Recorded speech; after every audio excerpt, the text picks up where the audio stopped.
উত্তরবঙ্গে প্রার্থী তালিকায় বিরাট চমক। বিজেপিকে করা চ্যালেঞ্জের মুখে ফেলল তৃণমূল কংগ্রেস। ব্রিগেডের জনগর্জন সভা থেকেই আসন্ন লোকসভা নির্বাচনের 2024-এর প্রার্থী তালিকা ঘোষণা করল তৃণমূল কংগ্রেস। গোটা রাজ্যের 42 আসনে প্রার্থীদের নাম ঘোষণার প্রথম অংশেই উত্তরবঙ্গের লোকসভা আসনগুলিতে তৃণমূলের প্রার্থী কারা তা ঘোষণা করেন অভিষেক বন্দ্যোপাধ্যায়। উত্তরবঙ্গের কোচবিহারে প্রার্থী জগদীশ চন্দ্র বসুনিয়া, আলিপুরদুয়ারে রাজ্যসভার সাংসদ প্রকাশ সিং বড়াইক, জলপাইগুড়ি নির্মল চন্দ্র রায়, ধূপগুড়ির বিধায়ক, দার্জিলিংয়ে প্রার্থী গোপাল লামা, রায়গঞ্জের প্রার্থী কৃষ্ণ কল্যাণী, বালুরঘাটের প্রার্থী ভূমিপুত্র বিপ্লব মিত্র, মালদহ উত্তরে তৃণমূলের প্রার্থী প্রাক্তন আইপিএস প্রসূন বন্দ্যোপাধ্যায়, মালদহ দক্ষিণে প্রার্থী শানওয়াজ আলী রেহান। কোচবিহার লোকসভায় ফ্যাক্টর রাজবংশী ভোট, এর প্রভাব আছে উত্তর দিনাজপুর জেলার রায়গঞ্জ আসনেও। 2 লোকসভায় 2019 সালে জিতে নেয় বিজেপি।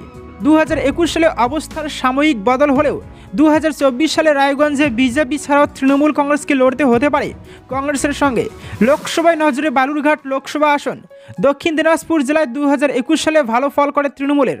সুকান্ত মজুমদার বিজেপি রাজ্য সভাপতি এখানের সাংসদ, যদিও পুরো ভোটে নিজের ওয়ার্ড হেরেছেন বলে তীব্র কটাক্ষ বাংলার শাসক দলের। মালদহ জেলার সংখ্যালঘু ভোট এখানে ফ্যাক্টর। গনি খান চৌধুরীর মৃত্যুর পরেও এখানে সংখ্যালঘু ভোট আনুগত্য দেখিয়েছে কংগ্রেসের প্রতি।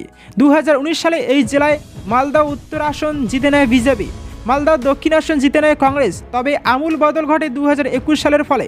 মমতা বন্দ্যোপাধ্যায় প্রচারে গিয়ে বলেছিলেন, আমার এবার আমও চাই, আমসত্ত্ব চাই।